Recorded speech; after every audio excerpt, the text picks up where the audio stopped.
first newsletter.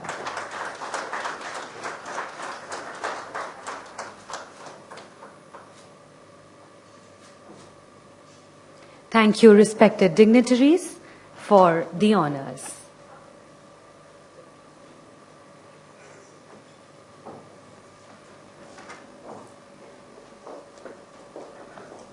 May I now request Dr. Nimish Shah, Co-Chairman, SHIFT's Scientific Advisory Panel and Director, Safety and Environmental Assurance Center, Hindustan Unilever, to kindly introduce and illuminate today's theme and also share about the faculty. Dr. Nimish Shah.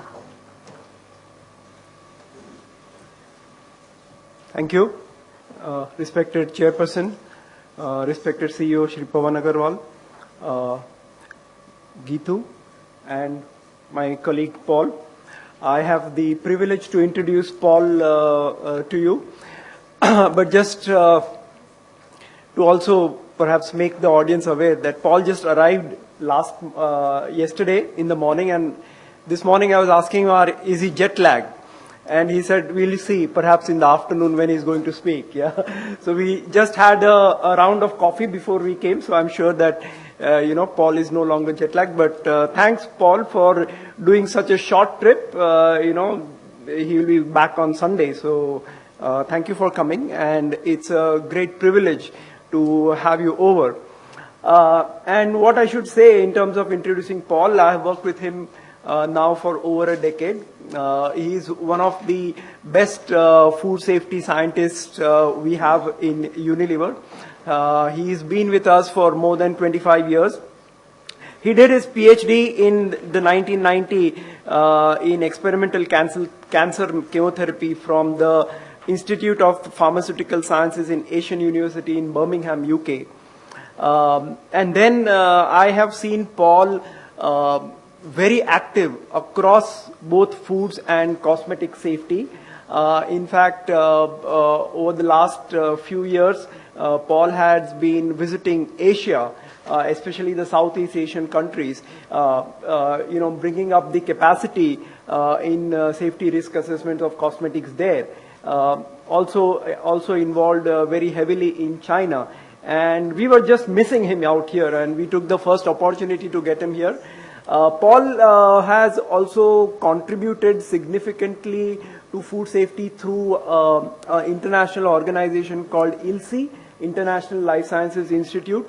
He chairs a number of task forces for ILSI worldwide, and is in fact one of the things he is spearheading with ILSI Europe is this next generation novel risk assessment strategies.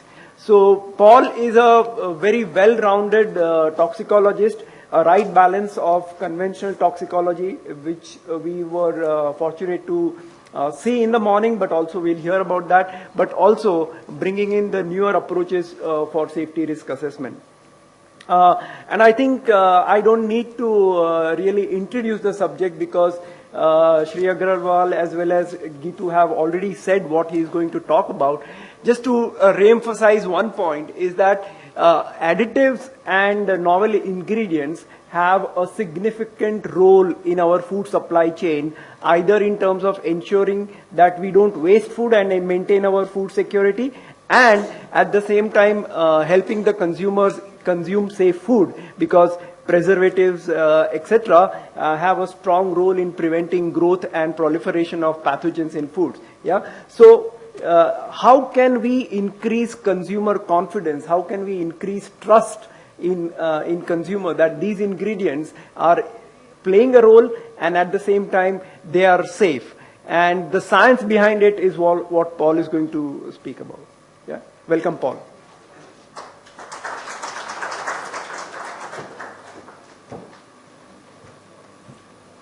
How do you use the slides? How do you change this?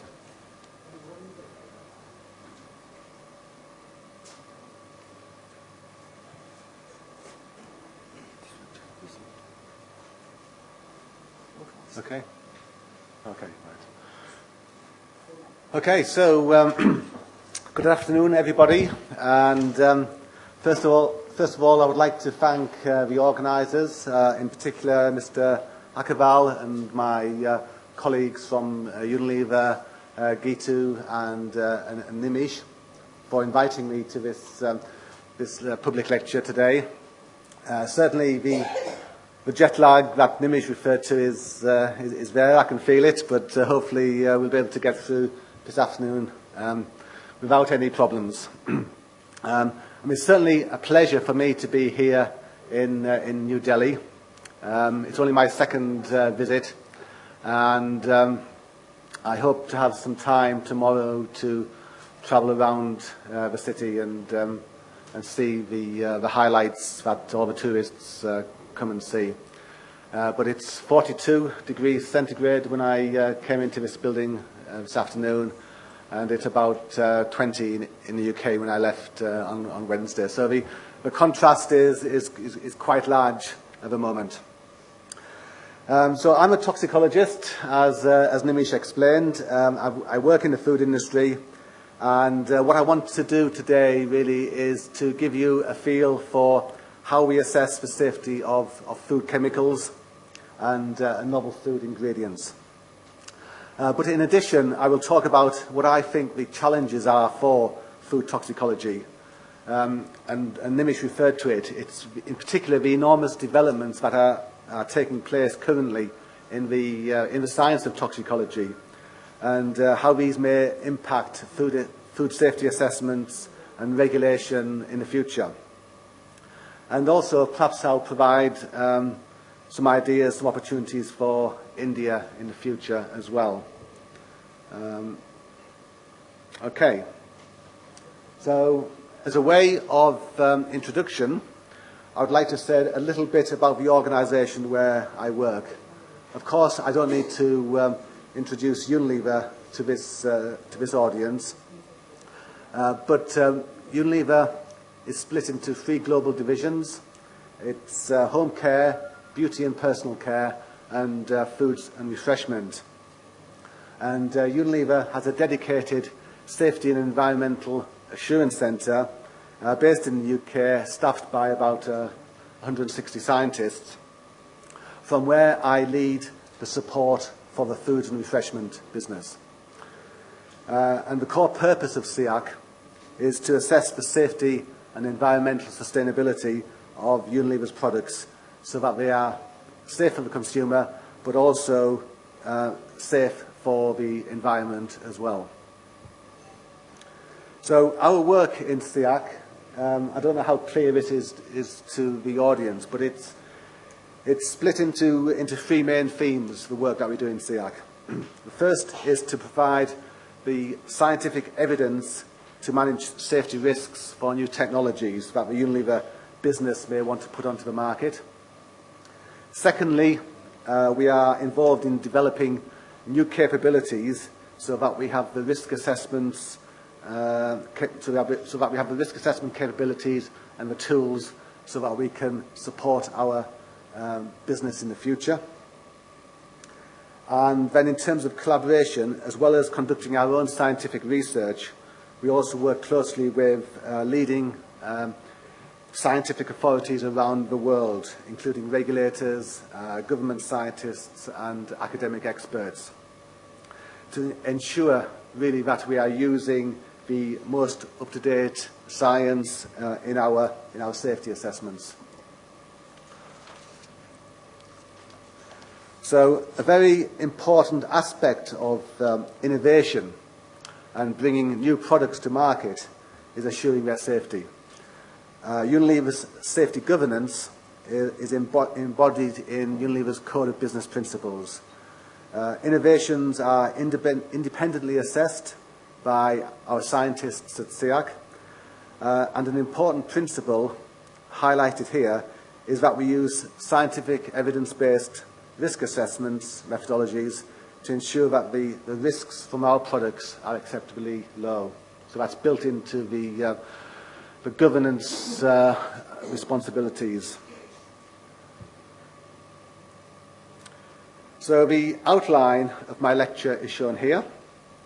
I will start by introducing what I think the challenges are and the priorities for India are in food safety, followed by addressing the importance of using scientific evidence-based approaches in safety assessment. The major part of the talk will be about how we do food toxicology safety assessments, which I will illustrate with some case studies. I will then talk about some of the challenges that we are facing with the advancing sciences in this area and the development of new approaches in toxicology. And then finally, I will finish with some concluding remarks. So in terms of challenge for India, first of all, there are a number of global issues around at the moment which have the potential to impact food safety across the world, and in India specifically. The first one is about food habits. So people are changing their habits around food. You can see it everywhere. How and where they buy their food, whether this is in the supermarket or increasingly now through the internet. Where they eat their food is changing, and increasingly it's moving away from the home situation and eating food on the move a lot of the time. And the driver for changing food habits is often convenience. It needs to be quick, with people having less time to spend cooking. So food processing is the second theme here. Food processing has increased dramatically over the last 40 years, often to enable the convenience that I mentioned, that the consumer is demanding from foods, but also at the same time to ensure that it is microbiologically safe.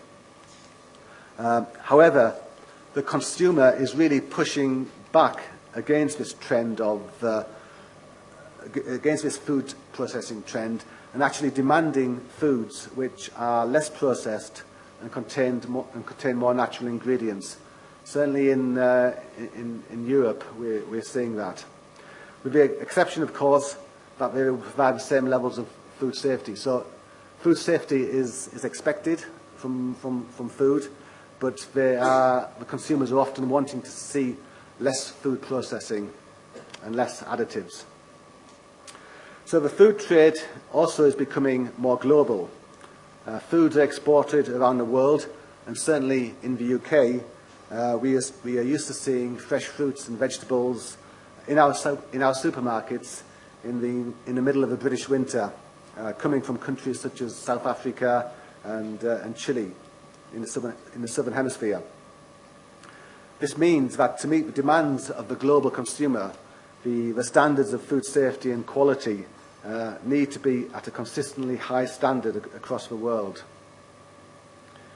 In terms of depletion of resources, we are increasingly being told that the world's resources such as water, land and fossil fuels are all running out. And we've seen situations in cities such as Cape Town, Sao Paulo and Jakarta, which have had very severe water shortages. And water, of course, is needed for many of the processes around food safety, such as the washing and the preparation of food. And so these shortages present a real threat to food safety. Also, pressure on water can increase the use of wastewater in agriculture, which may have implications also for food safety, depending on where that water had previously been used for. Was it for industrial or hygiene purposes, for example? And linked to this, of course, is climate change. Flooding, temperature rises, drought, all have an impact on food safety. For example, at high temperatures there is better growth and the survival of microbial pathogens.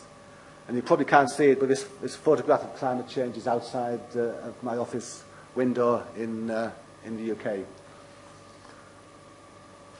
So some additional issues which are also important considerations to India include good agricultural practices which may not be fully adopted. This may introduce variability in terms of the pesticides and the fertilizers which are used, with potential implications on chemical and microbiological aspects of food safety. And then finally, population density, high population densities. These can put stress on land and water to produce more food, which, if we are not careful, can include compromises on food safety. So, in preparing for this talk, I searched out for a few facts on the food industry in India. I wasn't surprised to see that the countries producing the most food are actually the most populated, with China, India and the US being the three biggest producers of food. And correspondingly, these are the most populated countries. It's a different picture when you look at the exports. The US is number 1, with the Netherlands being number 2, despite only having a population of about 17 million, which is probably smaller than the population of Delhi, I think. India comes in as the 12th biggest food exporter. So, although India accounts for less than 1.5% of international food trade, it is number 2 in food production. Also, I understand that India has actually the highest number of food industry manufacturing sites approved by the US FDA outside of America. And to me, this represents a vast opportunity for India to grow its food export business. I want to acknowledge my colleague Sanjeev Mehta, the CEO of Hindustan Lever, for this slide. He has summarised the challenges and priorities for the Indian National Food Safety Agenda here. The challenges being around balancing food availability or access to food and food safety, having the right legislation in place to enable innovation, whilst at the same time ensuring consumers can access safe, wholesome food, as well as reducing food waste, data gaps on food safety information, and a general lack of expertise in food safety in India is a big challenge for the country. Whilst the priorities for the food safety in India include hygiene, promotion and consumer engagement, but importantly for this lecture include risk-based thinking and the need for pragmatic science-based regulations in India without compromising health, and stakeholder partnerships in India to jointly build trust in food safety across the stakeholder groups, as well as capacity building and shaping the national food safety agenda. So, moving now then on to risk-based approaches. So, eating food can be dangerous is the title of this slide. We all have to eat, but it can be a dangerous business. But not eating will definitely be a life-threatening exercise. So we have to eat. Food is, of course, essential to life. It provides the nutrients and the energy that we need for growth and physical activities. But also food provides a lot of enjoyment in terms of the cooking process itself, the entertainment around providing food for family and friends, but also as well as the act of eating tasty food, of course. However, it is a source of hazards to health, both microbiological as well as chemical. And microbes certainly have the greatest potential to kill or cause disease in the short term. And to reduce the risk of consuming food, which might be dangerous, man has developed approaches to kill or prevent microbial growth in terms of preservation systems or cooking. In the case of preservation, there are 3 areas which have been exploited. Chemicals to kill or prevent microbial growth, such as benzoate, sorbate and nitrite. Processes such as curing and smoking of food. And then changing the environment of the food. So lowering the water activity or lowering the pH also prevents microbial growth. In the case of cooking, heating has the effect of killing microbes that are present, but also introduces chemicals which impart flavour. And these processes have been refined over many generations, many centuries, to get the right balance of good tasting chemicals and nutrients which we all enjoy. And that is the art of cooking. Or is it a science? Some people might think it's a science. So some of these chemicals which we enjoy from our cooking may also have properties which are less favourable. So the cooking process might introduce toxic mutagenic or even carcinogenic chemicals into our foods.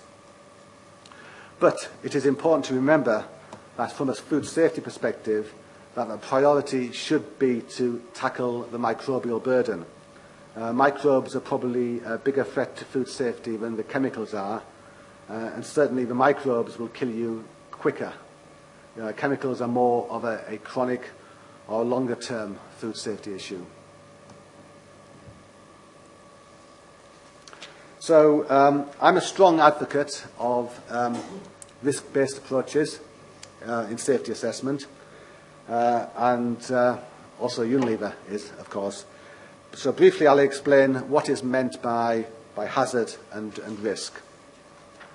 So a hazard is an agent which has the potential to cause an adverse health effect, and this may be biological, chemical or physical in nature, whilst a risk is an expression of the probability that an adverse event will occur as a result of exposure to a hazard.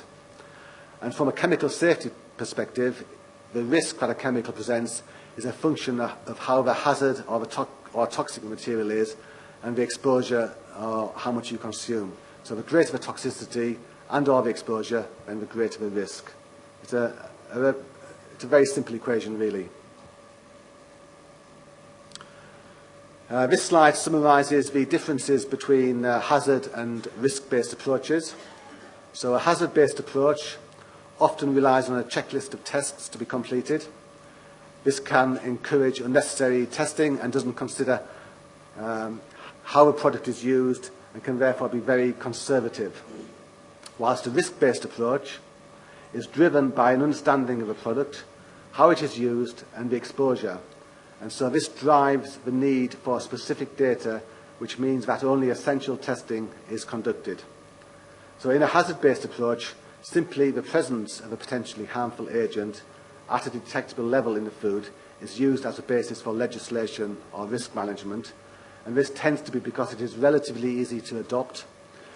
So a hazard-based approach is typically a precautionary approach and leads to zero-tolerance policies, whilst a risk-based approach is based on sound scientific principles, leads to the development of science-based policies and the establishment of acceptable or tolerable levels. And completely safe food can never be achieved. There is always some level of risk associated with the food we eat, but we try and minimise this risk through the safety assessments that we do.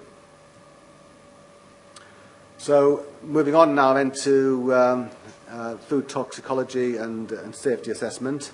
And first of all, just an introduction to the chemicals that we find in food.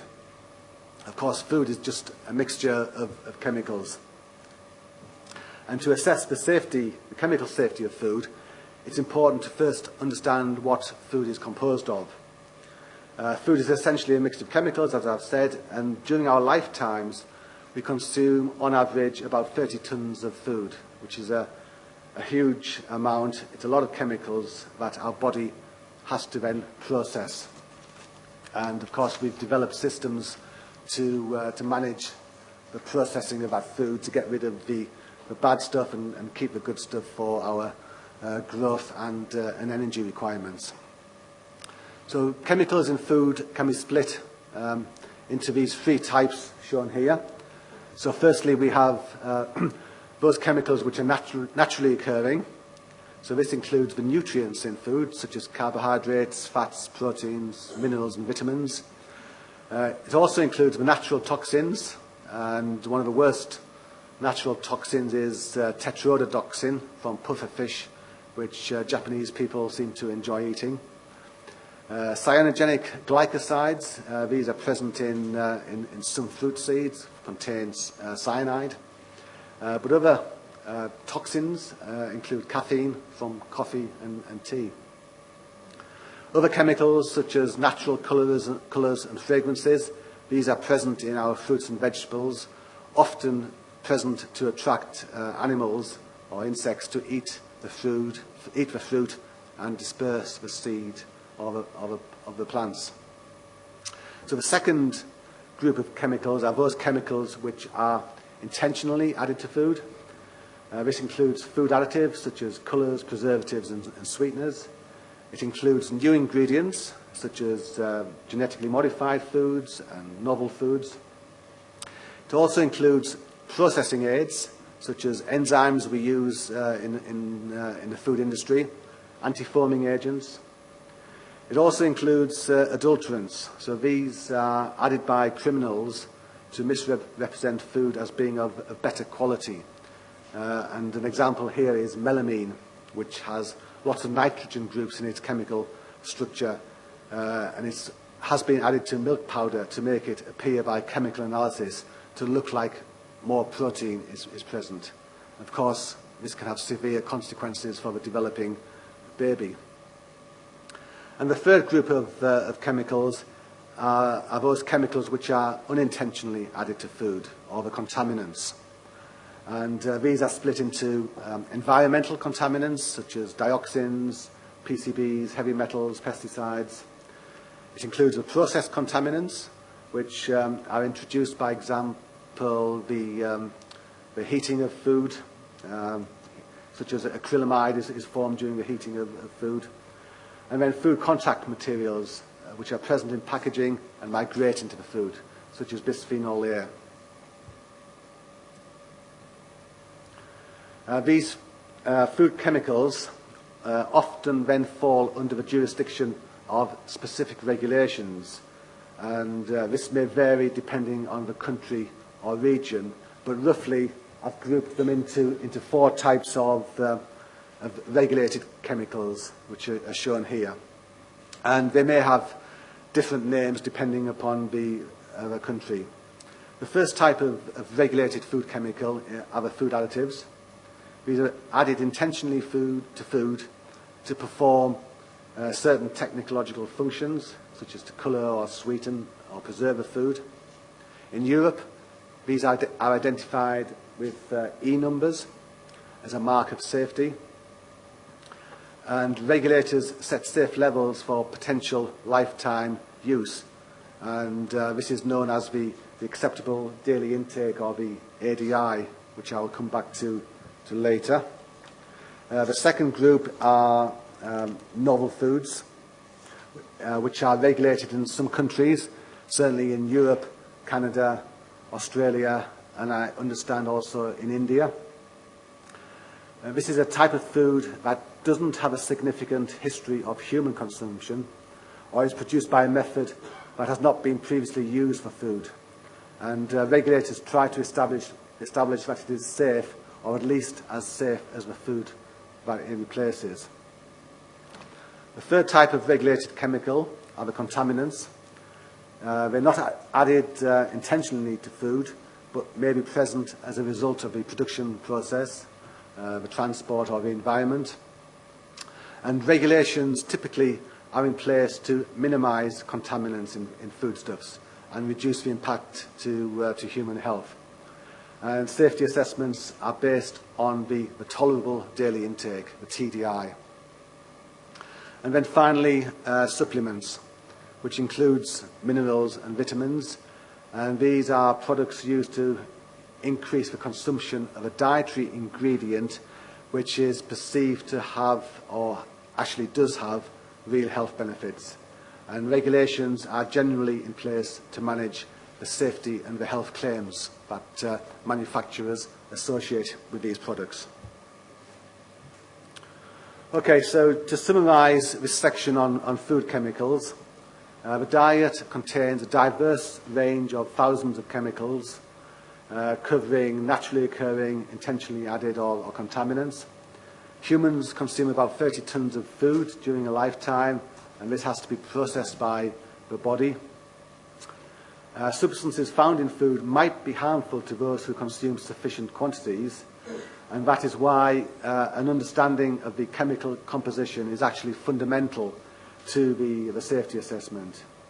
And we should therefore use scientific, evidence-based risk assessment approaches in the development of safe food products, where both the hazard and the exposure are considered.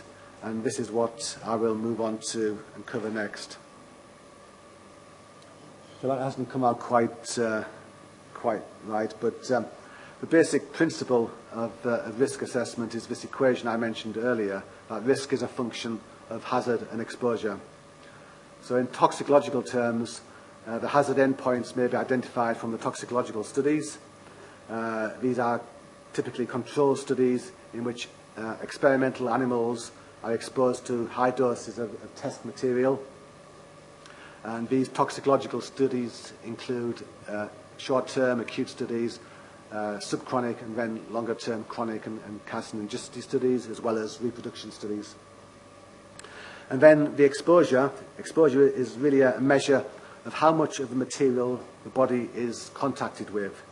The route of exposure is obviously an important consideration, and for foods, that would be oral consumption.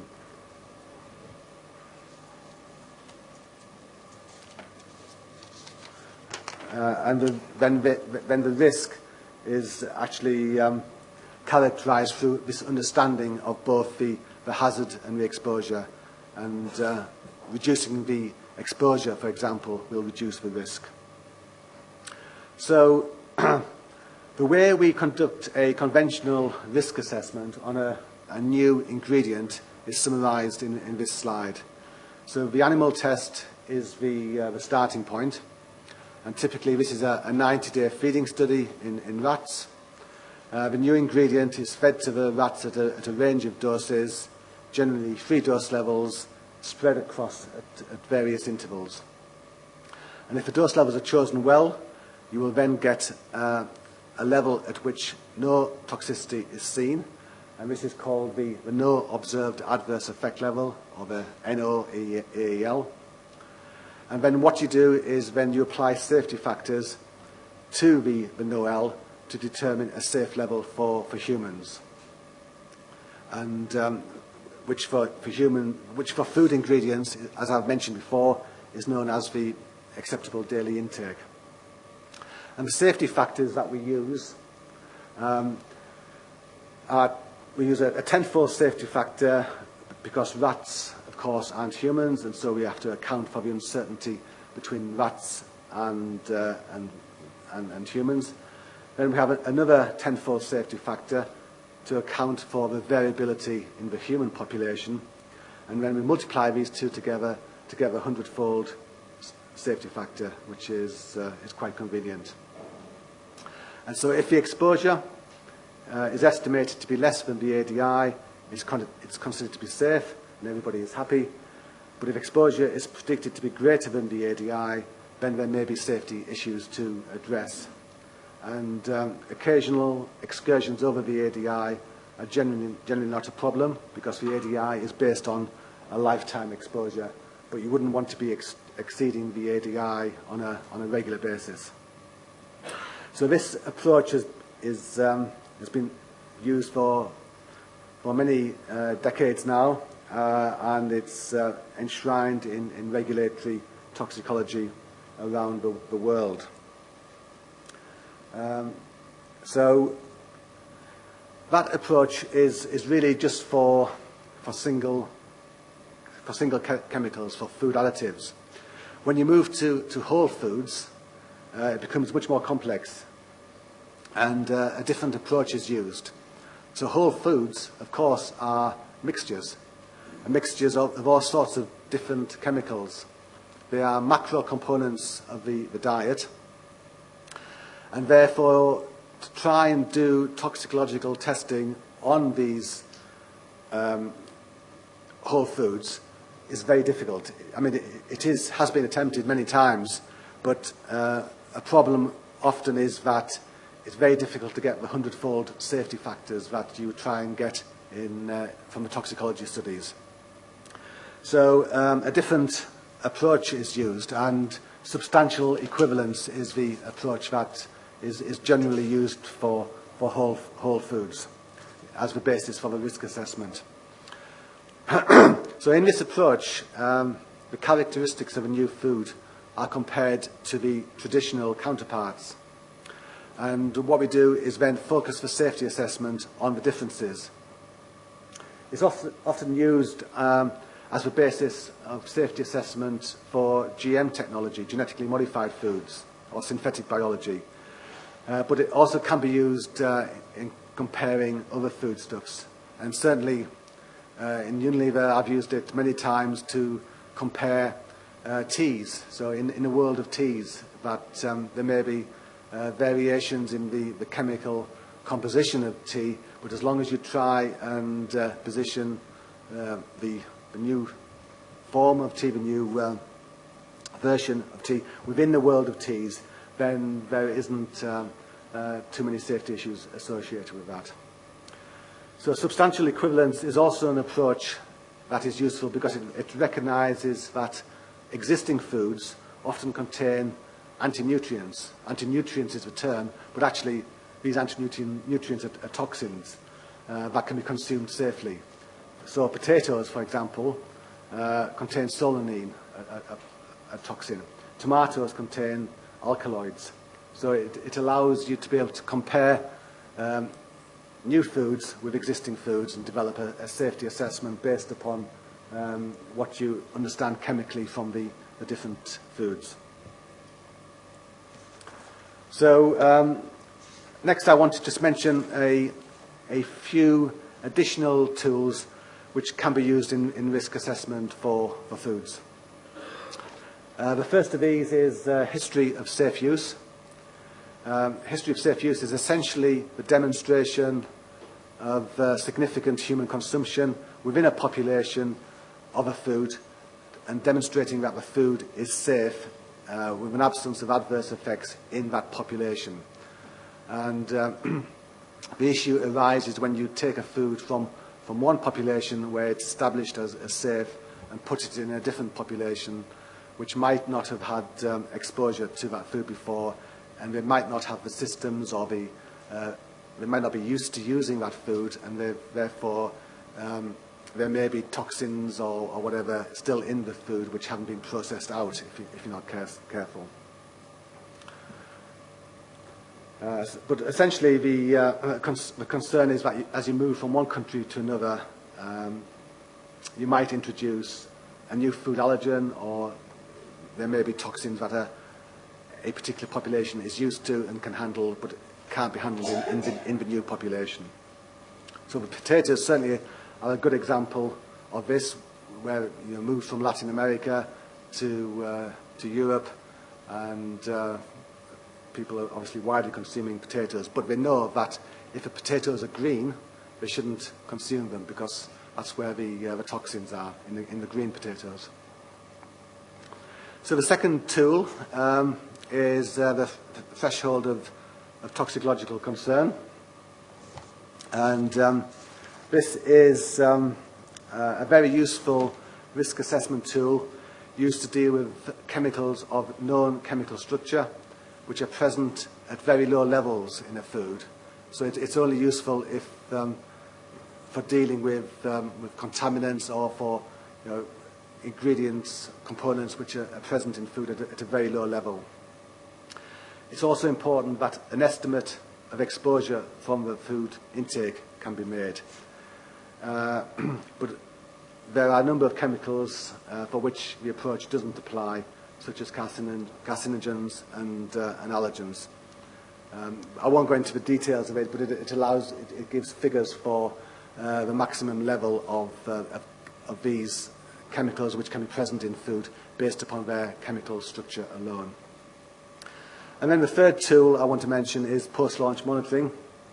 This is a risk assessment tool that can be applied when the product is on the market. So obviously you have to be confident, first of all, that the food is safe before you launch the product, but it may be a useful tool to help you then refine the assumptions that were made in the initial risk assessment. So the actual intakes of the food can be used to replace the estimates, and any health effects in the marketplace can then be used as an input to adjust the risk management measures. And importantly, it's a complement to safety assessment. It doesn't replace safety assessment. Okay, so moving on now to a couple of case studies. I want to mention first of all plant sterols. These are natural components of fruit and vegetables, and they play the same role in plants as cholesterol does in animals, i.e. it maintains the flexibility of cell membranes. They are part of the human diet, but when consumed at much higher levels than they are in the human diet, so if people consume about 10 times the amount that are present in the human diet, then they actually lower blood cholesterol. So they have a health benefit. They work by blocking the absorption of cholesterol in the small intestine and reduce the blood levels of cholesterol. So this is a useful thing for reducing the risk factors for heart disease. And Unilever was interested in developing plant sterols for use in foods. Specifically, initially, it was margarine. And an extensive package of toxicology studies were carried out, and we did a standard risk assessment approach using the toxicological data. So we felt that this extra data was needed, these toxicological studies were needed, because there wasn't enough safety data in the literature really to support the increased intake of plant sterols. We didn't know what was going to happen in the body when these plant sterols were consumed. So we did the risk assessment, and it led to the establishment of an acceptable daily intake of about 130 milligrams per kilogram body weight per day. And in addition, our risk assessment was supported by the fact that plant sterols, as I mentioned, are already part of the human diet. So they did have a safe history of use to some extent, but not at the levels needed to produce the cholesterol lowering effect.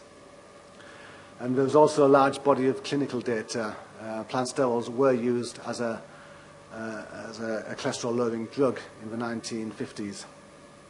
So we were able to use some of that data, although it wasn't very extensive.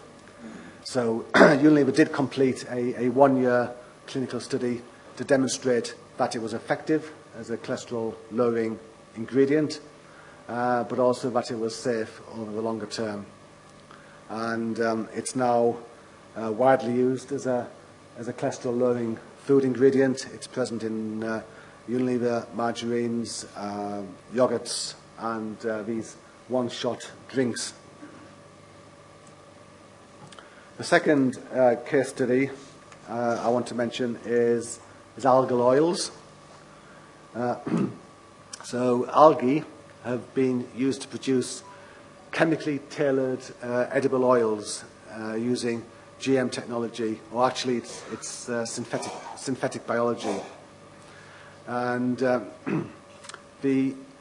it may have applications for oil structuring or improving the nutrition of food products. So you can use algae to produce specific oil types, which may nutritionally be useful for the food industry. So in the risk assessment, both the hazard and the exposure need to be considered. The exposure assessment is simply a consideration of what the consumers will be exposed to. So how much, essentially, how much of the product containing the algal oil will be used. But then for the hazard assessment, an important starting point was the chemical analysis to actually understand what the potential food ingredient is. And important things to look for could be algal toxins. Some algae produce toxins, and also other metabolites from the fermentation. And actually there's a lot of data, a lot of published toxicology studies on algal oil products. So it may be possible to use these as part of the safety assessment in what we call read across. So using data from other published studies to read across to your particular situation. And we were able to take advantage of this and avoid unnecessary animal testing. which is important for us. So we were able to supplement a package of in vitro genotoxicity studies with an extensive chemical analysis package to assure the safety.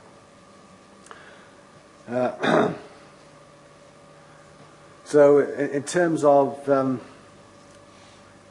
so actually, you know, what we do is also look at the oil itself that is produced, and in reality, the oil is the same as as edible oil that people will consume. So chemically, there wasn't a difference, so not a problem.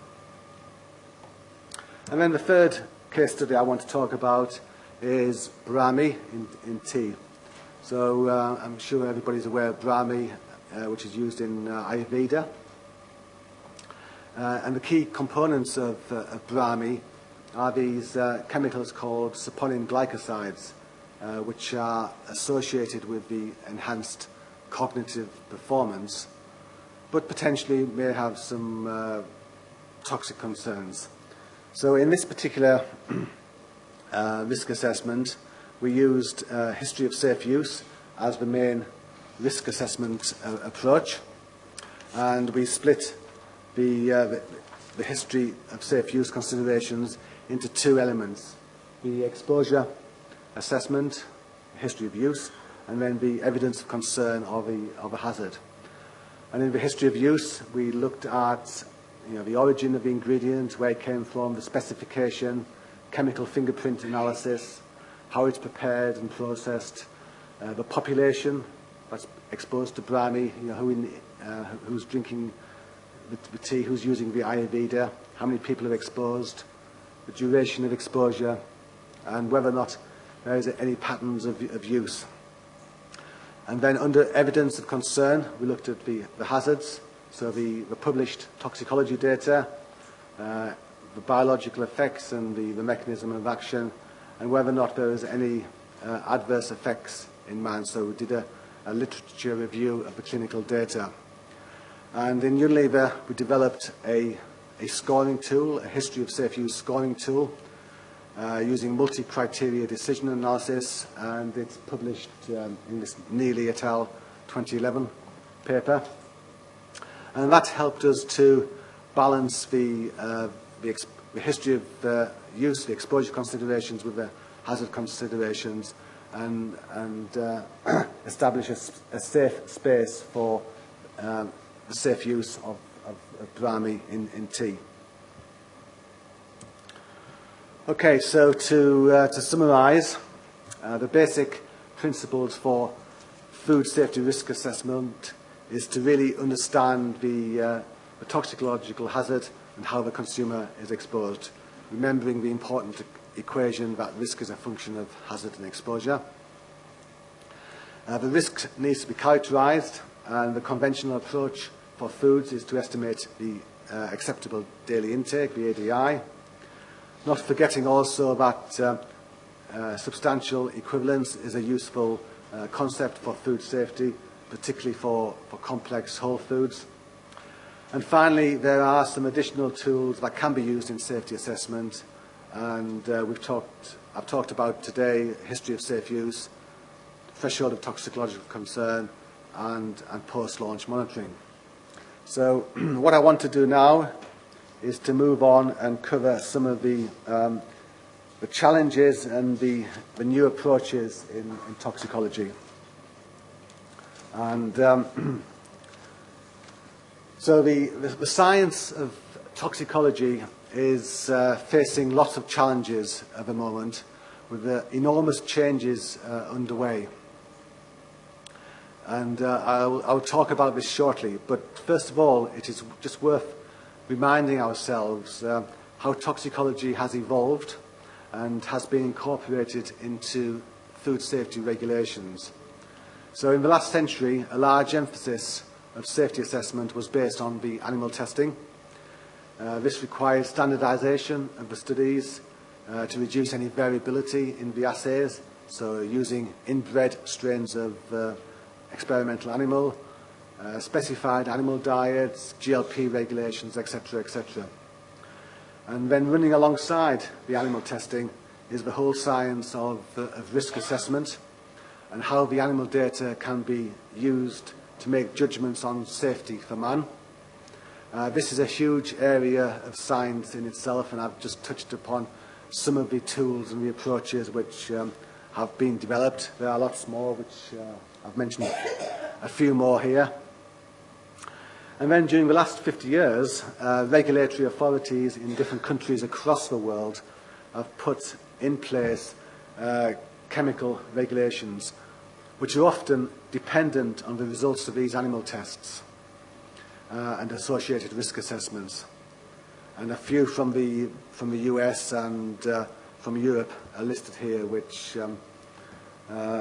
rely upon animal testing and subsequent risk assessment. But the world is changing very rapidly, which is causing us to reconsider how risk assessment for chemicals is conducted. This will ultimately have an effect on regulation.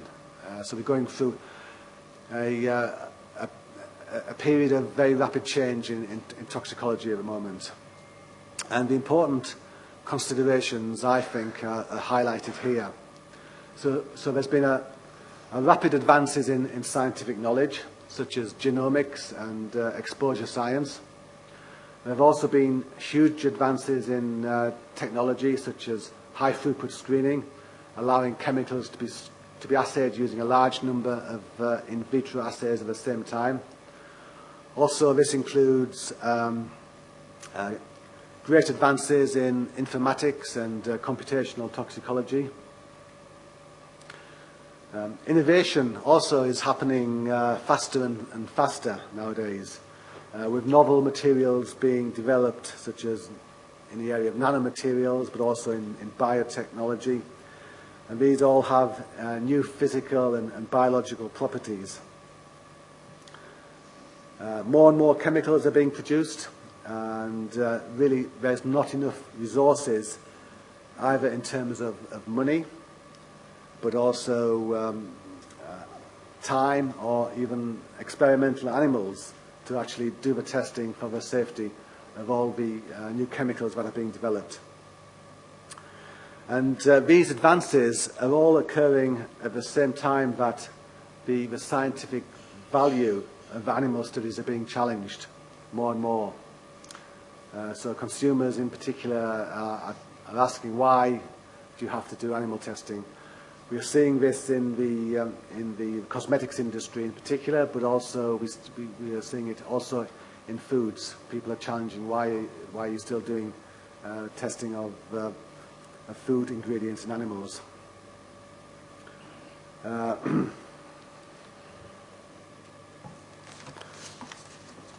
So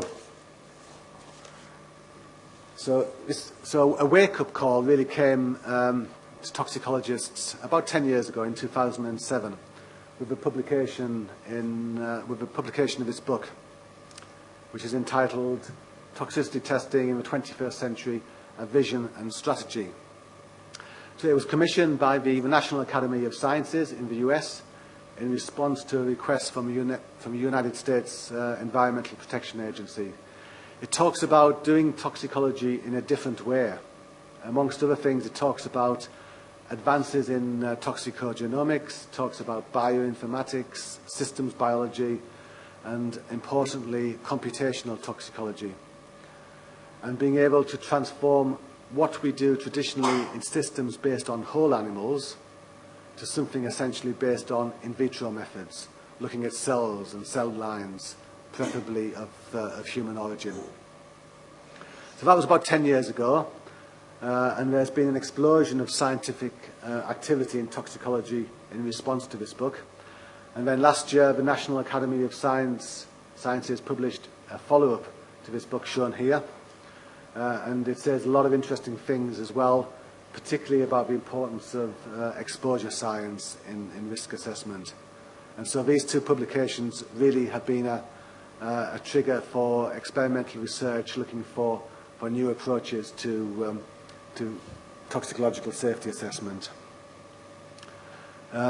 So these new developments are actually posing a number of challenges to us in the area of toxicology.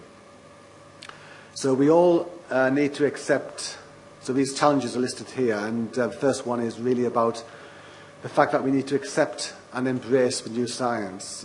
There's no going back. We're not going to be able to stick with the old methods of toxicology forever. We need to embrace the new approaches.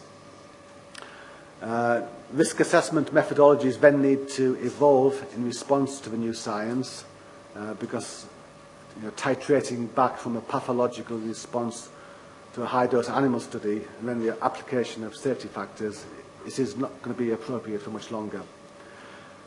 So this will create an increased demand for trained scientists, and the skills needed will be different to those that we have used traditionally. So I mentioned informatics and computational toxicology.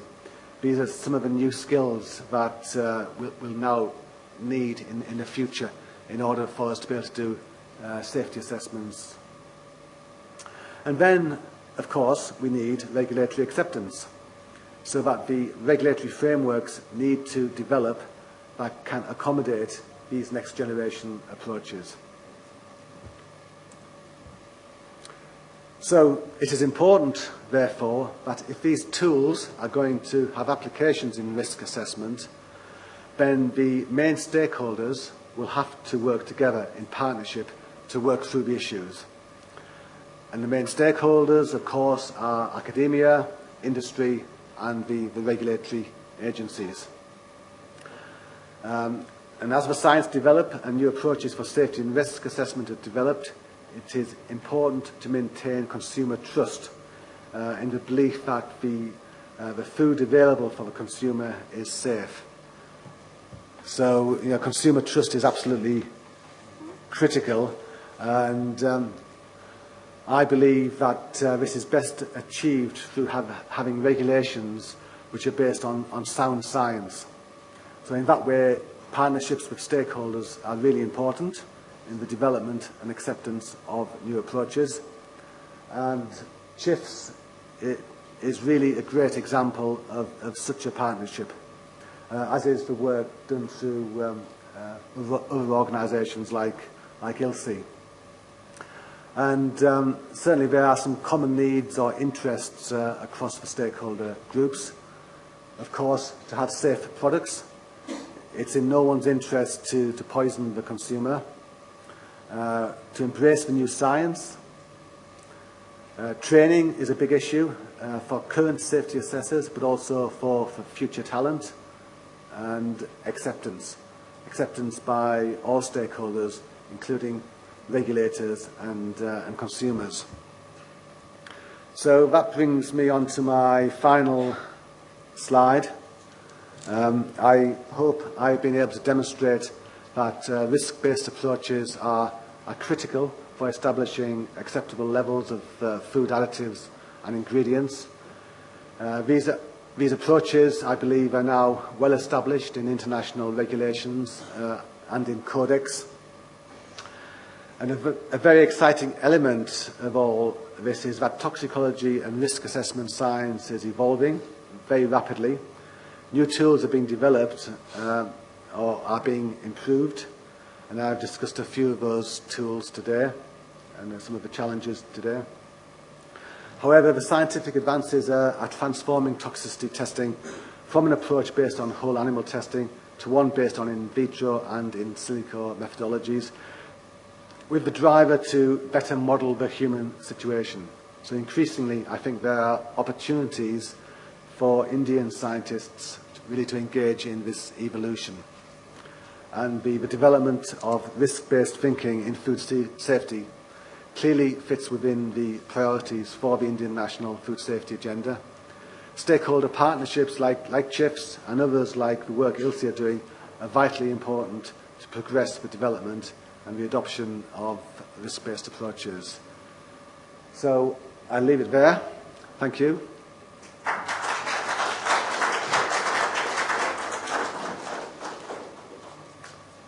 Do we take questions now, or do we as a panel? Sir, do we take the questions right away?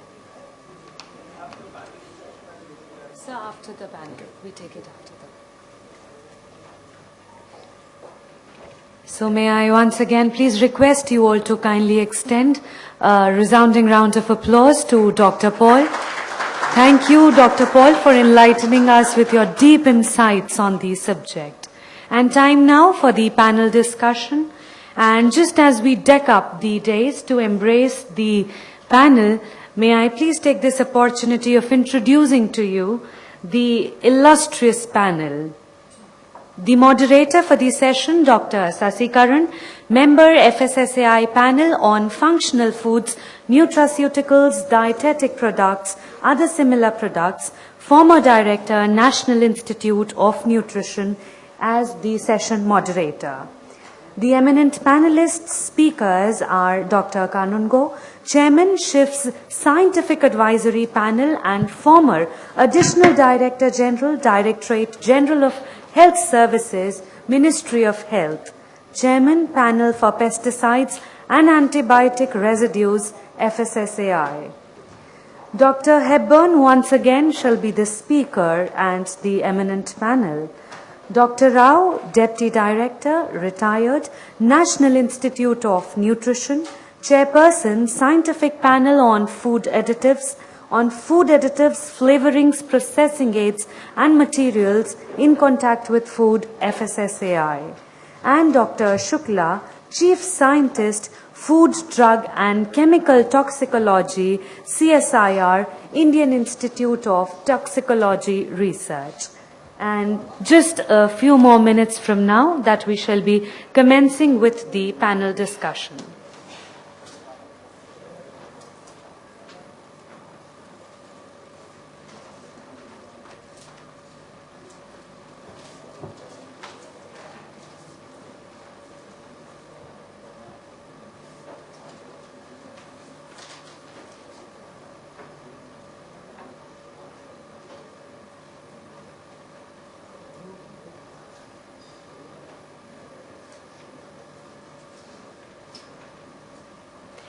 So with these words, may I now please invite the applauded panel to kindly grace the dais. Requesting you all to welcome the distinguished panelists.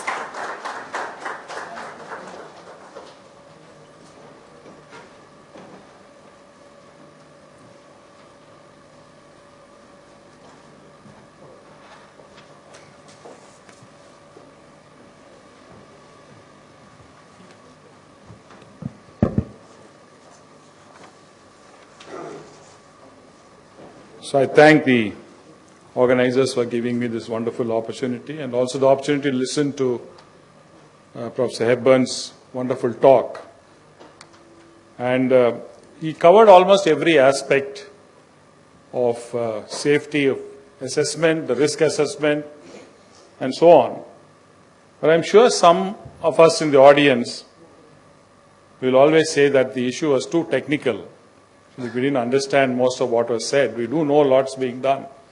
But as a consumer, I would like to know a greater detail about how things are, whether it is safe, if so, why is it safe, and how do you ensure it is safe.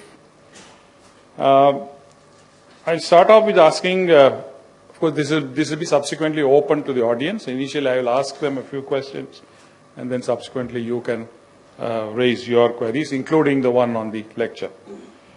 I'd first like to ask Dr. Sudarshan. See, a consumer is always concerned that there is an ingredient or there is an additive in the food which he or she is consuming. And we say that the tests, etc., which we have done are done in such a way that we feel that if you consume that, there should be no harm. And we also say that even if you consume this for the rest of your life, there is no risk. Now, what we call as the acceptable daily intake, which was also mentioned by Paul. Now, how do we arrive at this? How do we really ensure that some ingredient which is present is at a level which will not cause no harm to us at all? Yeah, even before actually the basic requirement for any food additive is the technological function and safety. These are two important. So no chemical will be added to the food without having any technological function. Right? The technological function that we check and try to see from maybe one particular additive will be allowed in maybe few more than 10 or 20 or whatever number of additive, the foods. Okay, from all that a person is actually trying to consume, right? We will check from all these sources what is the likely exposure to this theoretically based on the available information on food consumption, and try to see that this is just below the acceptable daily intake. In reality, actually, this concentration will be much higher, what we calculate, than the actual intake by the individuals. And second thing is the ADI itself is 100 times less than the NOEL, that is no observed adverse effect level. And that actually we have one more this thing at the low effect, where the effect is there. So the multiple folds of this, the difference between the toxicity and the safety is very high, and nobody is likely to have that much concentration because we are taking all the precautions when we are actually putting the regulatory limits. Does it mean that if these additives were to be even to be consumed 100 times more than what anyone can consume on a daily basis, Yeah. still it will not cause any harm Yeah, to that is the NOEL. consumer? Okay. Yeah. Yeah, that's how actually we take into consideration. In fact, when we are trying to put the regulatory limits, we check even the worst case scenario, in the sense that 95th percentile value of the consumption, which is unlikely to be taken by even 1% of the population, but that we will take as a benchmark and try to see so that the nobody is getting exposed to the level that we are talking about. That's the issue. Okay. Now, Dr. Kanungo, apart from additives and novel ingredients, you spent all your life doing research and doing assessment on permitting the use of so-called harmful substances like pesticides and antibiotic residues. And you also arrive at saying that they can be used up to this level and will cause no harm. How did you go about making these recommendations? Thank you. Let me first thank the chiefs giving me this opportunity. Part of my answer has already been covered by Dr. Sudarshan. The principle is the same. Here in case of additive, we add it to the food ingredient for the technological improvement purposes and say deliver it. But in case of pesticides and contaminants and others, it is we use it for something else and it comes as a residue to the food material. What we do is, as it is done in case of additive, also in case of pesticide residues or antibiotic residue, we do all the safety testing, various animal testing, as Dr. Paul was saying. From the animal testing, we find out at what dose, what is the lowest dose where it doesn't work or doesn't have any toxicity to the animals. When that is called no observed effect level. And also we find out what is the lowest dose where it has the lowest effect, lowest adverse effect. And the difference between no observed effect and lowest observed effect level is quite big. It is about 10-fold. But in true sense, what is the no observed effect level? And true sense, what is the lowest observed effect level is in between that NOEL and LOEL. To that NOEL and LOEL, it again, we divide it by a safety factor of 100 to come to the factor called acceptable daily intake. That means, as Sudarshan told, that what is the exact dose in animal it causes lowest effect, lowest observable toxic effect, it is about 1000 times, because 10 times between NOEL and LOEL and this 100 times is the safety factor. Second, all the ingredients or toxic products which we are taking, it is not observed, all are not observed. So 100% we are taking, it is as if 100% we are observing. But it varies from chemical to chemical. Some are getting excreted through feces also. There is also another safety factor. Third, what we do? We take the consumption factor. Suppose a rice, a particular rice, how much is the pesticide residue is left? And a person, healthy person, how much of rice he takes in a worst case scenario, about 400 grams.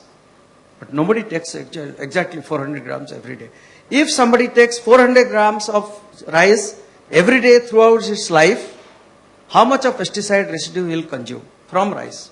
Similarly, there are other ingredients like wheat, like dal, like vegetables, fruits, everything we combine, how much of pesticide residue one is likely to take per day and throughout its life. We combine it, and if it doesn't exceed the acceptable daily intake, that means it is safe.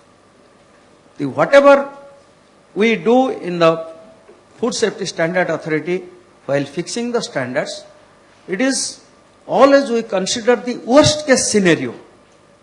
It is not that healthy individual is much safer. We worst case scenario we find out, and if it is safe, we make the standard.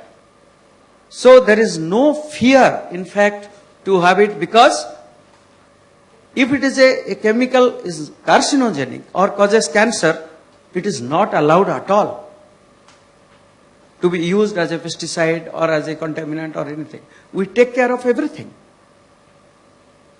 Yeah, thank you. Actually, what you're actually trying to say is whether a substance is beneficial or a substance is harmful is ultimately a matter of dose. Yes. At some levels, the same thing is harmless and it's an advantage. At certain levels which are much higher than what we consume, they could cause harm. And we are based upon the permissible limits that we can never reach that harmful levels at the rate at which we consume. Is that right, sir? Yes. Dr. Shukla, you come from a very premier toxicological institute, Indian Institute of Toxicology Research. And we have heard Paul mentioning about animal studies and other alternatives, animal studies, etc.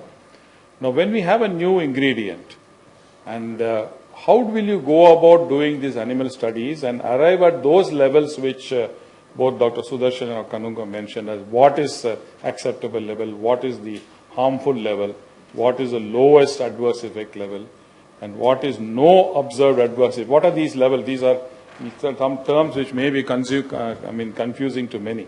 Can you clarify on that? Thank you, Dr. Sasikiran.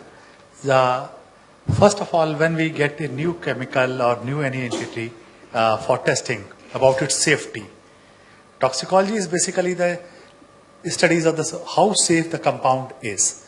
So first what we'll do, suppose from the company X we received a sample, they wanted to do its complete toxicity profile. So the first step, what we will do, because we are also knowing nothing about that compound. First we ask about what is the MSDS, that is material safety data sheets are available. Is any information is available about that particular compound? Because if we are going to test, so our population is also at risk that this compound may be up to what degree it may be toxic to the person who is testing itself. First of all, that is MSDS which we ask. Suppose we get information, then we talk about it, ask about its stability, what vehicle we can, what sort of information the person is having, they wanted to share with us. Then our next step is that what is the stability of the compound and how we test. Suppose if we have to test its complete toxicity profile, then first we have to do short-term studies, long-term studies, and studies from the various toxicological point of view. That is, as Dr. Kanungo said, that some part of it is excreted every day, so accumulation will be low. So its toxicokinetics profile, first we see that how much chemical is being retained and how much is being excreted out. Then our second step is, then we are performing in vitro studies. Because first of all, we have to come to a dose where it could be toxic. So we take at least 3 doses. And usually we say that the highest dose should be which can produce little bit of toxicity at least. And what could be the safer dose. So according to the basis of that, we test. Then the most important question is sometimes we get the query that we wanted to test its toxicity, but first we asked what is the intended use of that chemical. Means like if it is being used, first of all, suppose it's a cream. So we are not going to test it by GI tract, means the oral intubation. Then what we did that we use the Derpal model and Watson model. What's the appropriate model? Then we apply. Then we perform 28-day study, 90-day study. At the same time, we perform the studies for the genotoxicity. We perform both genotoxicity test in vitro, means in the cell culture, in the cells, and then to the animals. And depending upon the for which category they wanted to use, as per the guidelines for the International Agency for Research on Cancer, if a compound is being tested for its carcinogenic effect, then it should be tested in both the sexes and at least in 2 species we have to test. It's a very expensive and time-consuming process because our exposure time is, in the case of rat, is 2 years, and for the mouse it is 18 months. Then if suppose it gets some genotoxic effect, then how much dose, at the lowest dose where it is causing genotoxic effect, then we calculate on that even in the lifetime, the person will be exposed or can ingest that particular dose. That is, suppose it's NOAEL said that no observed effect level. At this particular dose, we don't see any adverse health effect on the human beings. At the same time, first, there are certain sort of compounds which we look what the traditional knowledge is being about that particular chemicals. Like in case of many nutraceuticals, phytopharmaceuticals, which we are saying that this compound is being used by the people for over 50 years, 100 years, and we don't have any epidemiological evidence that consumption of this chemical can cause any increased health risk to that population. Then we test on the guidelines. Then we say that on the basis of the safety, that at this dose level, this compound is safe. As sir rightly said, safety is a dose. Even the potassium cyanide can be safe and normal sodium chloride may be toxic. If you used a certain microgram or picogram level of potassium cyanide, nobody is going to die. But if you use half kg of salt or something, the person may die. The toxicity is, I think, the most important issue is the dose and how you are going to use it. Toxicology, the first thing is that biological testing. Then it comes to the chemical testing, the analytical testing. We got a problem from one industry which says that this oil is carcinogenic. Fine. Then it was fractionally distillated and we found that if we delete 2 fractions from this oil, it is safe for the human consumption. So that suggestion we did. But ultimately, lot of sophisticated equipments and everything is required to that. But what ultimately this audience need, that at home, how, suppose still I think in the beginning of this month, on the front page of the Times of India, it was a news article that dropsy comes again. And it killed 4% from the same family. And they people are belonging to Mumbai, then they came back to their native place, Jaunpur in UP, Uttar Pradesh, and then they admitted into King George's Medical University, Lucknow, sir. And we went over there and tested. Yes, it was a case of dropsy, which is because of the adulteration of argemone oil in the mustard oil. That's a big problem. Because this problem, I think it came in Delhi about 13 years back, killed so many people over here also. So we want a test system to develop. Right sitting in your home, you can say, is this safe or not? So we are working a lot on the sensors to test the levels, similarly like in the case of arsenic. It is coming from the fruits, vegetables and whatnot, apart from the water. So how to test it, how to level its safety issue, and I'm happy to inform that our institute has came out with a strip which costs approximately 50 paise per test. And if a drop of the mustard oil can be dropped over there, you can detect there is argemone detection or not. This sort of technique, I think, is required, where we need support from the industry and all that to settle all these toxicity issues. Because a lot of man hours, food poisoning is an everyday affair, if you can read in the newspaper. So we are trying it that way.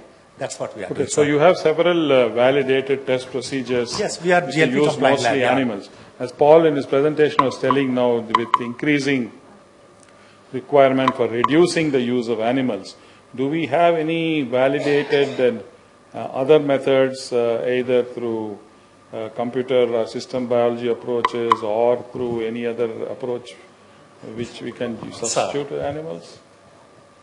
My personal feeling is that there is no replacement for the animal studies, at least in the case of toxicity studies. But we have to follow the regulations, because a lot of ethical issues with the animal experimentation is there. And of course the cost and real expertise is too much. So yes, we have developed in the recent past about the computational model where we can predict at least. But still I feel personally, and we are having 3D cultures where we can do the dermal toxicity testing and all that. So new test systems are being developed, it is being validated, and there are certain test system, in vitro test system, which is being validated by the regulatory agencies to be as an endpoint test for the a number of the products, especially the cosmetic products, which is there should be no use of animals in the cosmetic studies industry. Yeah, thank you. Dr. Paul, this, in your slides towards the end, you did say that, quite a lot of this information is too scientific, too complex, and whereas the consumers and other stakeholders, some of them may not perceive this, and therefore you have a stakeholder, interaction going on in. How do you engage the stakeholder? How do you communicate to the common consumer in UK on these developments and assure them that the food which is there in the market is safe for consumption? Yeah, so as I mentioned, there are lots of changes taking place in the whole science of toxicology at the moment, and this is requiring different scientists to get involved in the safety assessments. It's not the traditional animal toxicologist that is needed often. It's the computational toxicologist. It's the people who've got experience in informatics, for example. And I think what we need is for these experts to, first of all, be developed and trained, but then for them to be able to come together in an environment where they can work through the issues together. So we need we need these stakeholder partnerships. So we need people from regulatory agencies, we need people from industry, and we need people from academia who are perhaps thinking about the challenges and but not actually making, they've got ideas, but actually if they can share those ideas within a stakeholder community, I think things will start to move a lot better. And certainly I'm involved in ILSA Europe, the International Life Science Institute in Europe, in Brussels. And one of the task forces that I'm involved in is around development of new approaches in toxicology. So it's thinking about how we do risk assessments using some of these new in vitro approaches and computational approaches, building upon the work that the US EPA have developed in their 2 books I showed. I'm also involved in another task force in Europe looking at alternatives to animals, addressing the question from the point of view of looking at the regulations that we've got at the moment and thinking about, can we still comply with those regulations but actually avoid doing any more additional animal testing?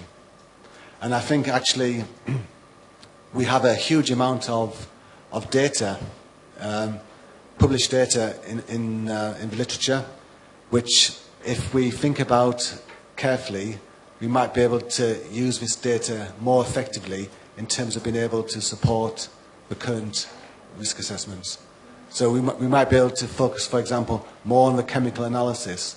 We might be able to do some in vitro testing in order to be able to still comply with the regulations, still assure the safety of the ingredients, but not automatically default to animal tests.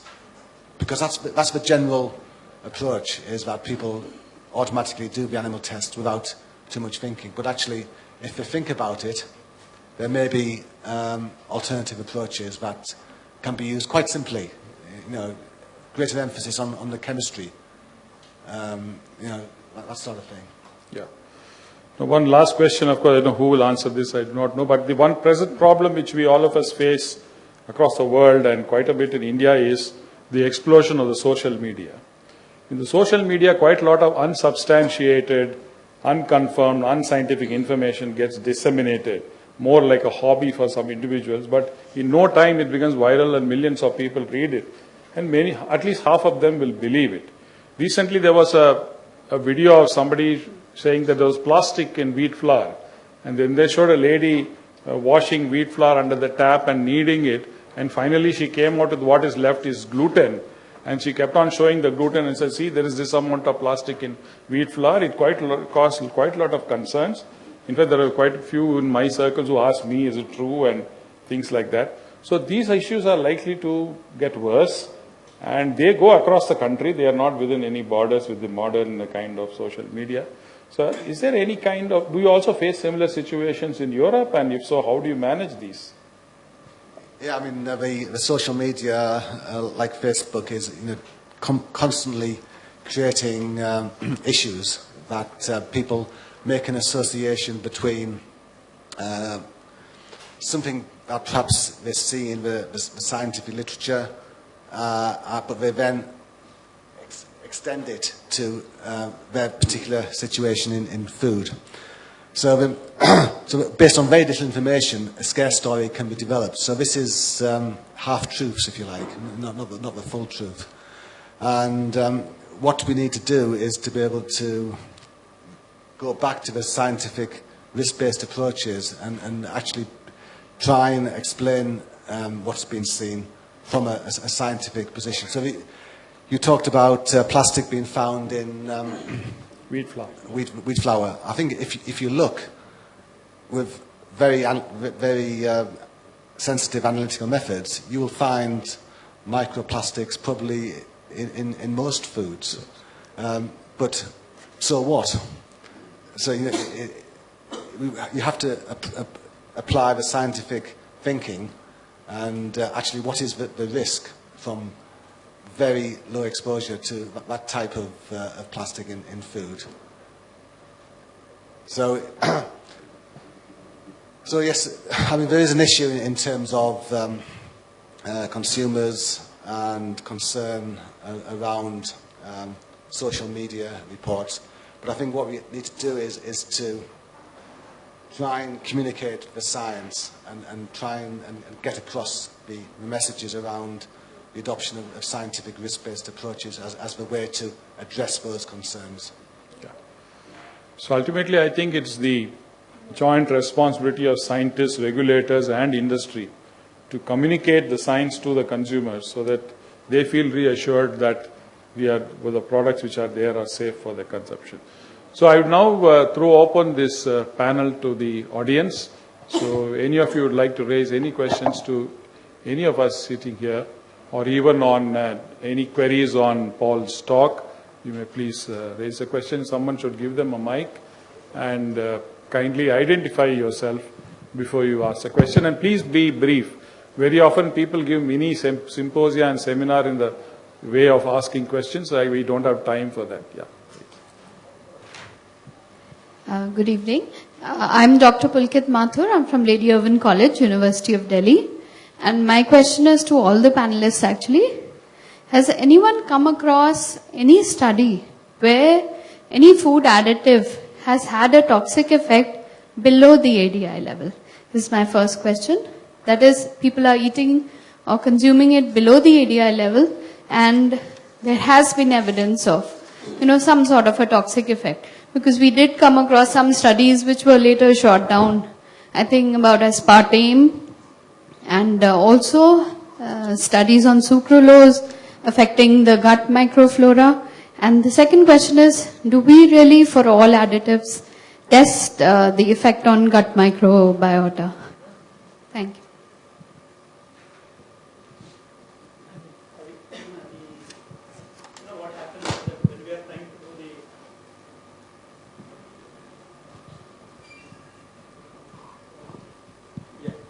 Now, what happens in reality is you probably are in a media or whatever the newspaper that you have seen. It's in a small experiment. What we do is we actually has to be substantiate that type of data with more type of that is regularly evaluated when you are actually supposing recently probably we had some issue with bread. Okay, that was emerging evidence. Earlier we were not knowing. This happened earlier also. I was trying to give an example of saccharin. Okay, so earlier we thought that it causes cancer. With the one particular experiment rat study, and then that has been disapproved. Now we know that saccharin is not a carcinogen. Okay, so that we don't have that type of data to say that below ADI some additive is causing some problem. Okay, but there could be this type of studies, small studies, which actually you see much of that type of information come to a conclusion saying that there is a problem. Okay, so but that we don't take that type of data. We have to have the real scientifically validated information to come to a conclusion that definitely this is a problem. Then we take action. Yeah. In fact, we have so many things done in PFA earlier and also FSSAI. So amaranth, if you remember well, amaranth was the one color which was there in our list. When the studies came and evident that there is some problem with this particular color, that has been removed from the list. Okay, that's how it is done. In fact, there have been instances where some people did some research on some certain additives, which is generally consumed orally in very small quantities, and they took several hundredfold that quantity and injected into the brain of mice, and the mice developed brain tumors, and then that was published, that was picked up by the media, and then said this additive caused brain tumors. But who has gone into the depth to see how was that additive given, in what form it was given, what animal experiment? So we always have to have a critical view of the kind of information which is coming into the scientific publications as well, and to see that what is the root and what are the animals in which it was given, what form it was given, before we confirm that it did cause a harmful effect. But this is a continuous process. It's not that if an additive or a pesticide or whatever is approved today, it cannot be retracted. There's always a mechanism, a post-marketing mechanism is there by which if any kind of reports, they are analyzed in depth by certain committees. There is a joint committee of FAO and WHO on food additives, we call as JECFA, which has on its agenda these kind of information which they review constantly. Yeah. Anybody else? Somebody next? Yeah. I'm Dr. Rajiv Jain. I work for Indian Railways. I'm working as Additional Chief Medical Director, Health and Family Welfare. The question relates to the issue of teratogenicity. The studies generally on this issue are Western studies on Caucasian races. Now, we all know how genes affect the teratogenicity, our response to particular compound, chemical, or combination of compounds and combination of chemicals. In the case of drugs, we know the impact, how the response varies from one gene set to another gene set.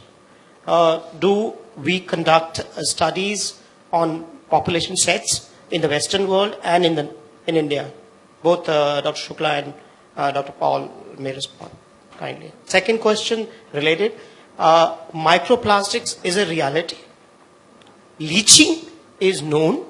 The kind of storage in tropical countries, the compounds in the plastics is likely to leach more. So do we have levels of microplastics for different kinds of foods, or is it allowed for all kinds of foods? Some light on that issue. Thank you. Yes. First, I would like to reply about microplastics. Recently, came into the news that microplastics are present in almost all the best variety of the mineral water or the packaged water, including the packaged water drink by Virat Kohli. So this is a reality, and recently a study was performed globally, and where it was found that 73% for bottled water is having microplastics in it. They are having estrogenic effect. But first of all, we have to identify what's the protocol, what's the method we should develop to count it. And first of all, from where they are coming from the scrubs, face mask and all that. It is going to the ecosystem and coming back to the water. Because of the size advantage, they are coming to the best quality of water even printer. Yes, the microplastics can also be toxic. So now, globally, nowadays, techniques are being standardized that at what level we should permit it, that suppose it's 50 particles per liter or 5 particles per liter, that could found a safety limit. But the problem is this, how you have to identify it. So there are very sophisticated techniques. First of all is microscopic techniques, and it is called as Raman test is also being developed to identify. Yes, the cases are there where water bottles, drinking water is having microplastics in it, and that could pose a health hazard. But studies are being conducted, tests are being validated, because these things take some time to develop. Similarly, you are talking about the teratogenicity. Yes, teratogenicity is an integral part of the safety evaluation. Before allowing considering any chemicals to be safe, we perform teratogenicity studies in male, dominant lethal mutations we are looking for. So all these parameters are being considered before passing or regulating any chemicals or putting the limits. In terms of gene sets, Caucasian versus Mongolian race, we have a quite diverse genetic pool set in our country. No, leave alone between Caucasian and Asian this thing. We have a huge genetic variation amongst ourselves. Because in addition to genetic, we have a whole lot of epigenetic evidence coming, shows that the gene expressions are different between you and me. For the same substance at the same level, you will respond different from us. So like the coffee episode in the US, which was held, that Caucasians was drinking the coffee are having more incidence of prostate cancer in comparison to Indians migrated to US. So this is a well-known study. And Pulkit Mathur asked one question, which the answer is about the microbiome, gut microbiome. I was just going to add to that question that actually the safety assessments do consider the genetic variation. So the tenfold safety factor that is used to calculate the ADI does actually consider that there is genetic variation within the human population. So that is built into the assessment. Yeah, about the microbiome. In fact, the human microbiome itself is not fully worked out. The microbiome between people itself is highly variable. The microbiome is dependent upon the kind of diets which we eat. And this, when so much of inherent variation is there, conducting experimental animals will not predict what will be the effect of a particular additive on a particular microbiome. We have to have a post-marketing kind of a research survey. And even then, it's going to be a very difficult job to find out the effect on the microbiome. Since microbiome itself is an evolving science, the day we standardize that, then maybe that will also become part of our safety armamentarium. Yes, sir. Regarding teratology. Sir, use the mic. Regarding teratogenicity, either with drugs or pesticides or any contaminants, teratogenicity study is done as a routine, as a regulatory requirement in 2 species, not even 1 species, rat and rabbit. If it is found to be teratogenic, it is never used. Neither. It has to be negative in both the species. Yes. Yeah. Next. Good evening, sir. Good evening, everyone present over here. First of all, I thank Dr. Paul for such an excellent presentation. Can you identify yourself? Yeah, sir. My name is Vaibhav. I am from Regulatory Wisdom. My first question is on novel ingredient. And my conditions are, my novel ingredient has not any history of consumption in the entire humankind, wherever, all around the world. And it is the firstly time is introduced in India. And both, as per the short-term and long-term studies are concerned, like 30 days short-term and long-term 90 days, as be conducted. For such type of novel ingredient, any studies, like there are some studies like mutagenesis, AIM test, genotoxicology, every test has been, like they had done that. But extra than, it has no any safer use. Like it has no history of consumption. So such type of product need any additional studies later on, like beyond the 90 days. That was my first question. And second is on additives. Lots of industry are using GMP, like GMP, good manufacturing practices and additives. So my question is on the additive, even JACFRA has not specified the values for additives which are used in GMP. As per the definition of GMP is concerned, as per the manufacturer responsibility goes to if you're using the GMP additives. So is there any regulation for GMP for using in products? Because it's totally dependent on R&D of the product which you are using.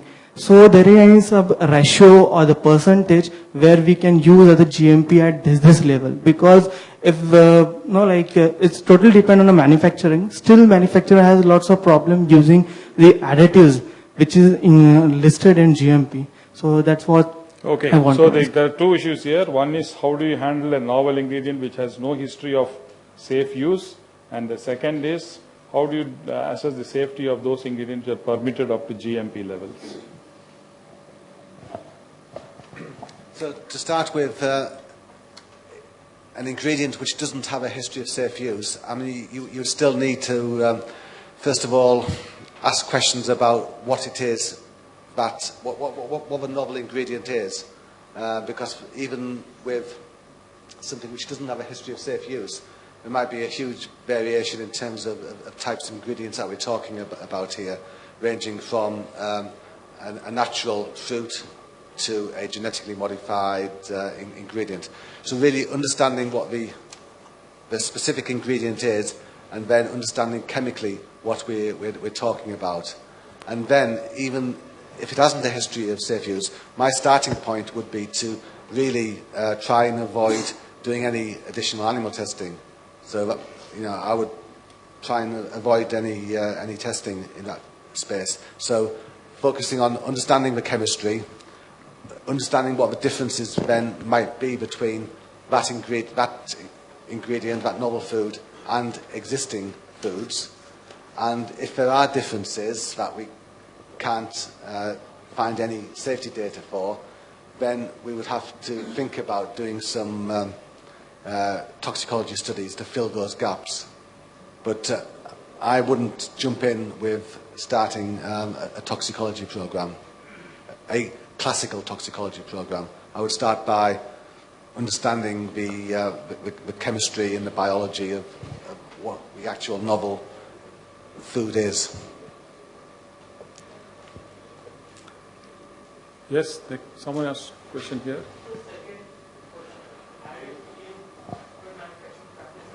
Levels of GMP. Good. There certain ingredients are permitted up to GMP level, but even those GMP levels would come out of a detailed toxicology suggestion.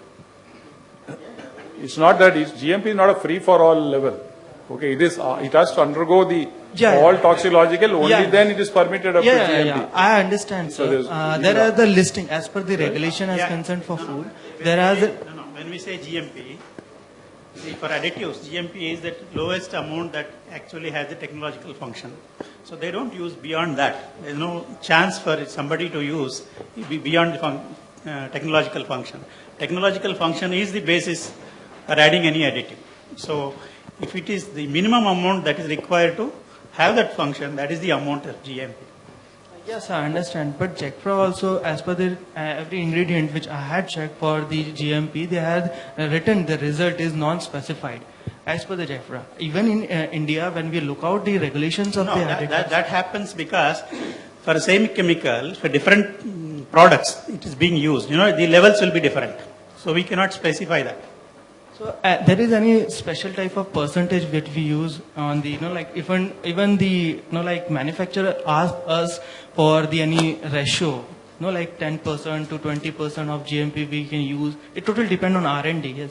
Yeah, that's what I'm trying to say. That technological function has to be when you are trying to develop a product. See?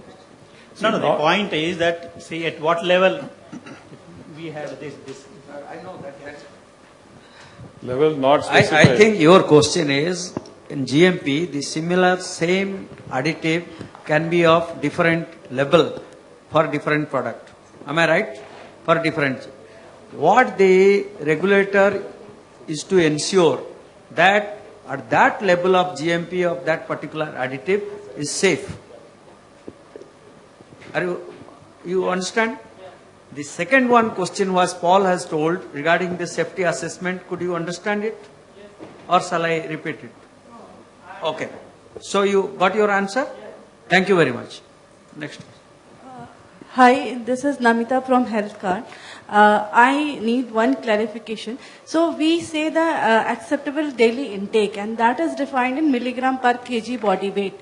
Whereas in our FSSAI regulation about the food and food additives, for each separate type of food, we have defined the additives in milligram per kg of food. So I just want to know what is the rationale behind that, because why can't we harmonize these additive amount in milligram per kg of body weight? Why there's a difference? Very good question. Very good question. We are having in the FSSAI or any regulator a standard. What should be safe in that particular food? So it is not the kg. When it is risk assessment is made to the human being, it is our acceptable daily intake, then it is for the kg of the human being, kg of the body weight. This is FSSAI gives a standard for milligram per kg of food. If it is flour, how much of that particular additive or contaminant should be maximum present? Am I clear? So that's what the question is. Suppose if something is acceptable for 0.2 milligram per kg per day, so that should be standard for all type of foods. So why there's a difference based on the type of food? No, it depends on which is the contaminant or which is the additive. The second one depend on which is the food material. You cannot equate rice with wheat. You cannot equate rice, you may be taking 300 gram, but dal you are taking 20 gram.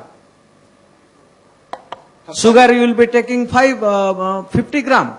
So depending on the food material you consume, through that food material, how much the additive you consume, whether that particular additive you consume per day is equated with acceptable daily intake, which is for your body weight. Suppose you are 50 kg body weight, what is your maximum consumption? You can consume without any problem of that particular additive. And that particular additive is how much present in that food which you are taking daily. Am I clear? Okay. Yes, Okay. Paul also wants to add. I was just going to build on your answer, and milligrams per kilogram body weight per day is really a translation from the toxicology study. So from the animal data to the human, it just allows you to be able to relate a rat with a man because of the body weight differences. And then when you put it into the food, of course, you have to express it then as milligrams per kilogram of the food. Yeah. Otherwise, people will get confused. Yeah. Yeah. Okay. Thank you, sir. Okay. Yes, sir. Did you get a mic? You've been raising your hand for a long time. Nobody has given you a mic. Yeah. Yeah, please go ahead.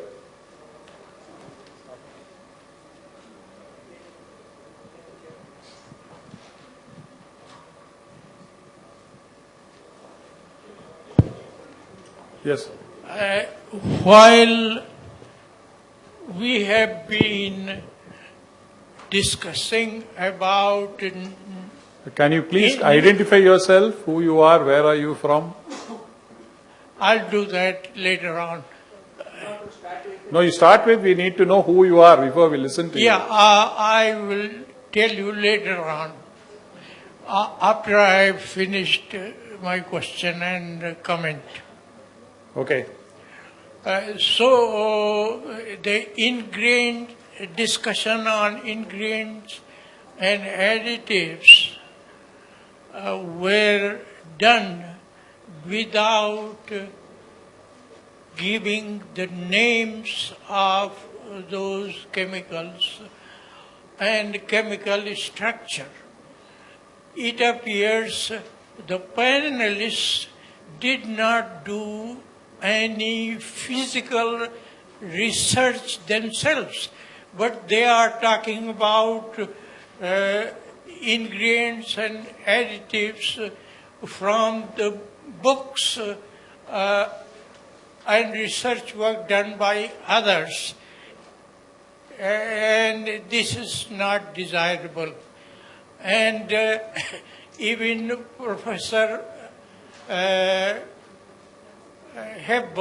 Paul Hepburn also did not tell exactly what hazards and risks were involved in his study, because he did not give any details about physical condition of the victim.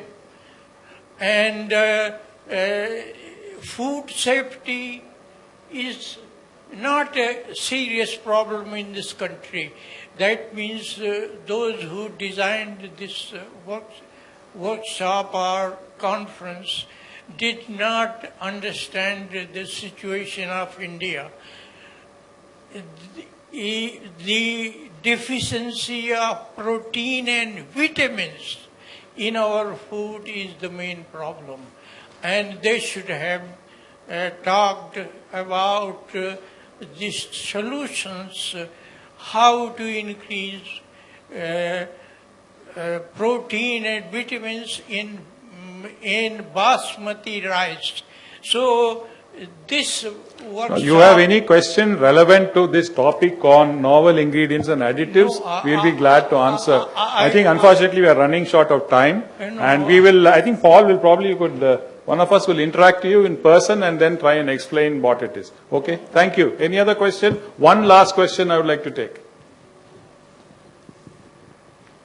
Okay, if there are no more questions, I think I'll thank the panelists and also the keynote speaker today for their excellent discussion they've had.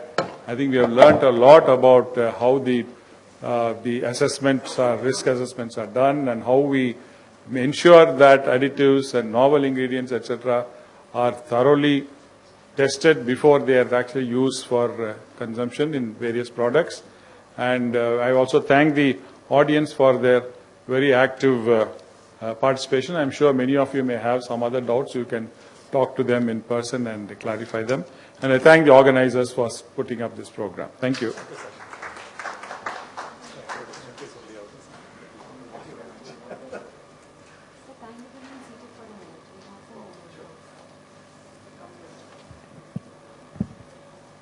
Thank you very much to the illustrious panel for your extremely noteworthy discussions and suggestions for combating the current challenges and on enlightening on the way forward. To present a token of appreciation to the distinguished panel, may I please request Dr. Nimish Shah to kindly come and do the honors. To commence with my immediate left, Dr. Shukla.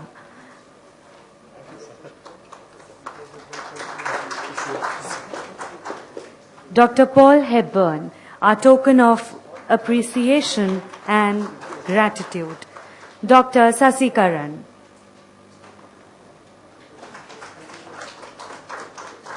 Dr. Kanungo.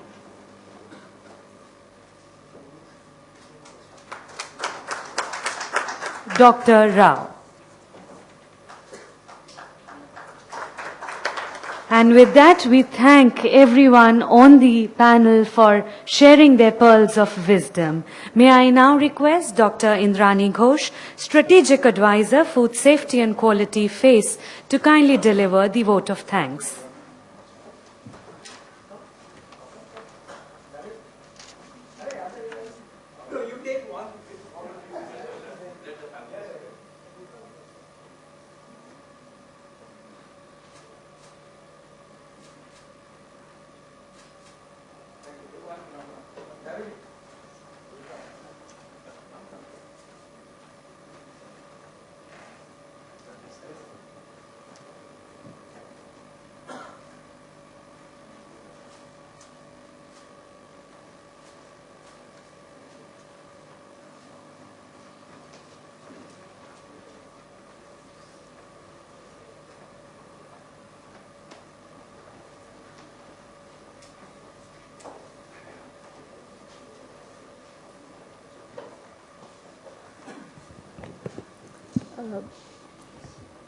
On behalf of the organizers, it's my proud privilege to deliver the vote of thanks. Shri Pravan Agarwal for his continuous guidance and mentoring, and also helping us to design this program. Ms. Ritu Verma for her support, 2 shifts, to the entire HUL team who has been instrumental in having, shifts run in the manner it is running today. To Dr. Paul Hepburn for his outstanding presentation. Your insightful deliberations were wonderful. To the moderator, Dr. B. Shesikiran, thank you very much. To the panelists, Dr. Debabrata Kanungo, Dr. Sudarshan Rao, Dr. Shukla, as well as Dr. Hepburn, for this very interesting session that we had. I must also thank the FSMS and the Standards Division of FSSAI for their continuous support and guidance to this program. Of course, the delegates, the distinguished scientific community, to everybody out here who has been there till now for your wonderful participation, for making it interactive, and for the questions that you have asked. And also, last and not the least, our MC, our Master of Ceremony, thank you very much for that wonderful anchoring. Thank you very much. We wish to see you in the next public lecture once again. Thank you, ma'am. That marks the conclusion of today's function. Thank you very much, ladies and gentlemen, for your gracious presence and active participation. Please join us for high tea now. Thank you very much.